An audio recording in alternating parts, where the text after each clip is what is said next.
Okay, this is a demonstration on behavioral speech intervention for a patient with myasthenia gravis resulting from flaccid dysarthria. The session will begin by the clinician educating and counseling the patient on appropriate behavioral strategies, and then we will demonstrate a few rate control activities to help with vocal fatigue. For this demonstration, Nicole is going to be the clinician and I am going to be the client. So today we're just going to start by going over some behavioral strategies that will help with your overall vocal fatigue. So I have this little checklist here and we're just going to go over a few of them. So one that's important is just making sure you gain eye contact with your communication partner. If your partner's not watching you, they may miss out on some clues such as gestures or facial expressions that will help them understand what you're saying. Another is just to avoid speaking when you're tired, which I know can be hard, but you're more likely to have difficulty when speaking when you're tired, and you may not be as well understood, maybe frustrated. Also, you need to take your time while you're speaking. If you slow down your speech, it's going to allow your lips, tongue, and facial muscles to make the necessary movements and contacts for clear speech. Also, exaggerating your articulatory movements, since sometimes your speech will sound kind of slurred.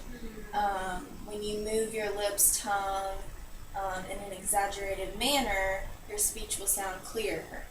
So when you say children, you could say children. Children. Good. So that's something we can work on. We also need to make sure we take natural pauses while speaking.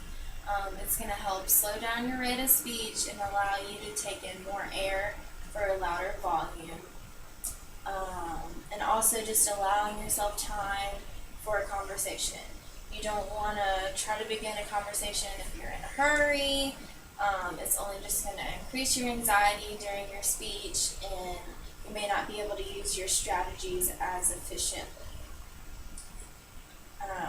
So we'll probably talk about this a little bit more next time. Do you think any of that will help, or? I do. Being a teacher, I tend to talk fast, so I'll try to incorporate it and probably they'll understand me better if I talk slower. Yep. Okay. Well, we're also going to go over something called a syllable by syllable method.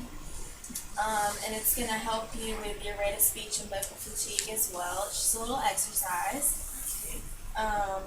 I'll read the directions and then give you an example, and then you can do the sentences. So this method is useful for helping you control your rate of speech when speaking in sentences.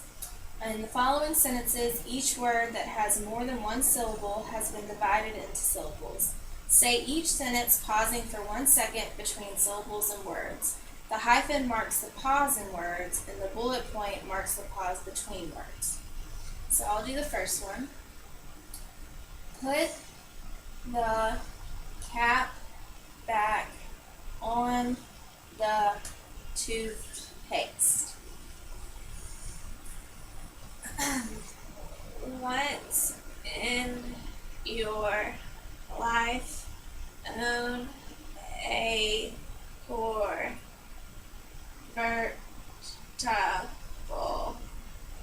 Do not expect money to bring you happiness. Strive for excellence, not perfection. Rekindle old friendships. Commit yourself to quality. Okay. job. So that's enough for right now, but for the next session I'll have a few more for you to do, but we'll make sure that in between the sentences and activities that we'll take a vocal rest and let you get your voice back going. Okay, so that is it for today. I just have a few more recommendations to go over. We want to switch your session to the morning time because in the afternoon, like I can tell, you're very fatigued right now. Your voice is really hoarse. So in the morning, we may get a better outcome in therapy. Okay, sounds good. And then also just drink plenty of water. You can bring water in here and that'll help you. And also just avoid anything that's going to make you dehydrated. And also just try not to talk too long or too loudly. So that is it for this session. And that completes the demonstration.